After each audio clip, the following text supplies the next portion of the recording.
ఓం ఓం నమో భగవతే వాసుదేవాయ.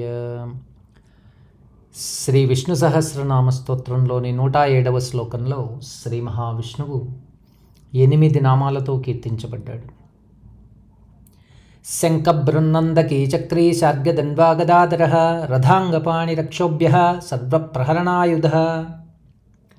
శంఖభృత్, శ్రీ మహావిష్ణువు ధరించిన శంఖం పేరు పాంచజన్యం. శబ్దగుణమునకు సంకేతం, ఆది శబ్దమగు ప్రణవ స్వరూపం. శంఖచూడుడను రాక్షసరాజు యొక్క అస్థికలే శంఖములని శ్రీదేవి భాగవతం చెబుతోంది. సర్వసృష్టి నిర్వహణకు మహదంకారములు అవసరం. వాటి స్వరూపమే శ్రీ మహావిష్ణువు చేపట్టబట్టిన శంఖం. శంఖః శిశిరనాసన అని ఆదిత్య హృదయం. ఖం అనగా ఆకాశం, శం అనగా మేలు, సుఖం అని అర్థం. ఆకాశమునకు మేలైనది, అందమైనది ప్రకాశం. ఈ క్రమంలో సూర్య తేజస్సు చేత పోషించబడినది శంఖం. శంఖం సదాహం శరణం ప్రపద్యే. తదుపరి నామం నందకి. శ్రీ మహావిష్ణువు చేతబట్టిన ఖడ్గం పేరు నందకం. అజ్ఞానాన్ని ఛేదించి జ్ఞానాన్ని వికసింపజేయు ఖడ్గం నందకి. శంఖం జలతత్వ సంకేతమైతే ఖడ్గం ఆకాశతత్వం. తత్వ సాధనలో అడ్డుపడు భావనలను ఛేదించి సాధనలో ముందుకు సాగుటకు సహకరించు ఆనందమూర్తియే నందకం. ఆనందమునకు కారణమైనది కూడా నందకం. నందకం సదాహం శరణం ప్రపద్యే. తదుపరి నామం చక్రీ. శ్రీ మహావిష్ణువు చేతబట్టిన చక్రాయుధమే సుదర్శన చక్రం. 6 కమలాలతో 16 భుజాలతో మెరయుచున్నదే సుదర్శన చక్రం. తేజో తత్వాత్మకం. తేజస్సే అగ్ని. సదా భ్రమించున్నదే చక్రం. సర్వ శరీరములందు నిరంతరం భ్రమించున్నది ఈశ్వర చైతన్యం. పునరపి జననం పునరపి మరణం జననీ జఠరే శయనం అని సంసార చక్రం. సంసార చక్రం ఒక అజ్ఞాన భూమిక. దానిని ఖండించువాడు పరమాత్మ. సంకల్ప వికల్పాలు కూడా చక్రభ్రమణాలే. దీనిని కూడా ఖండించి ఆనందమిచ్చుటకు కారణమైనది చక్రమే. శిశుపాల దంతవక్త్రాది రాక్షసుల సంహారకానికి కారణమైనది సుదర్శన చక్రం. అజ్ఞానాన్ని నశింపజేసి ఆనందాన్నిచ్చున్నదే సుదర్శనం. చక్రం సదాహం శరణం ప్రపద్యే. తదుపరి నామం శార్గదన్వా. శ్రీ మహావిష్ణువు ధనుర్బాణముల పేర్లు శార్గదన్వం. బాణములనేవి ఇంద్రియాలు.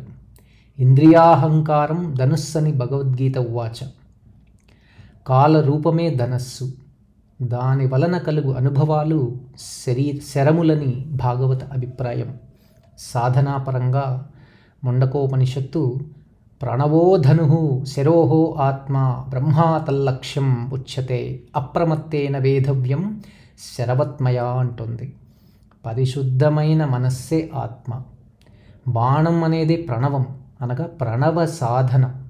నిరంతరం అప్రమత్తేన అంటే నిరంతరం శ్రద్ధగా చేయు ప్రణవ సాధనే. ఆ సాధన యొక్క లక్ష్యం పరమాత్మ. మనస్సునందు శ్రద్ధాభక్తులతో నిరంతరం ప్రణవ సాధన చేసినచో పరాతత్వమును అర్థం చేసుకొనుట సులభమని భావం. శార్గం సదాహం శరణం ప్రపద్యే. తదుపరి నామం గదాధర. శ్రీ మహావిష్ణువు ధరించిన గద పేరు కౌమోదకి. విశ్వమును ధరించుటకు కారణమగు శక్తి పేరు ఓజస్సు. ఆ విశ్వమును ధరించుట అను క్రియ పేరు సహస్సు. ఓజస్సు సహస్సుల సమ్మేళనమే బుద్ధి చాతుర్యం. ప్రతి పనిలో బుద్ధి చాతుర్యం ఆవశ్యకరం. అట్టి బుద్ధి చాతుర్యత సంకేతం శ్రీ మహావిష్ణువు. ఆయన చేతిలోని గద కౌమోదకి. గదాం సదాహం శరణం ప్రపద్యే. తదుపరి నామం రథాంగపాణి. శ్రీ మహావిష్ణువు ఆయుధములలో అత్యంత ప్రశస్తమైనది చక్రం, సుదర్శనం. మరలా ప్రస్తావించినది రథచక్రం, అదియే రథాంగం. రథము కదులుటకు చక్రం అవసరం కదా. సృష్టిని గమనించినప్పుడు 2 రకములకు రథములుండుట గమనించవచ్చును. విశ్వరథం, శరీర రథం. ఈ రెండును ఆకాశాది తత్వాది గుణకము వలనను మహదంకారములను కూర్చబడ్డవి. ఈ రెండును కాలమాన ఋతు ప్రమాణముల ద్వారా భ్రమిస్తూ ఉన్నాయి. వీటి భ్రమణానికి కాలచక్రం ఆధారం. కాలస్వరూపుడు సూర్యుడు, ప్రకాశమానుడు. ఈ క్రమంలో రాశి చక్రమును ఆధారం చేసుకొని భ్రమింపజేయు సూర్యుడే రథాంగపాణి. ఆ రథాంగపాణియే శ్రీ మహావిష్ణువు.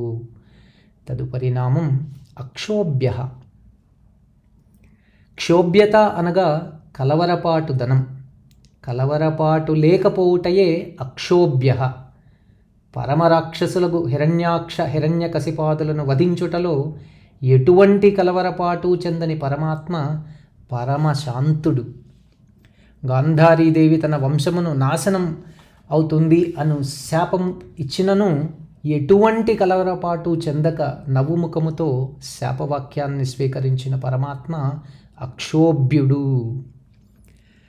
తదుపరి నామం సర్వప్రహరణాయుధ. ప్రహరం అంటే దెబ్బ, ప్రహరించు అంటే దెబ్బతీయుట.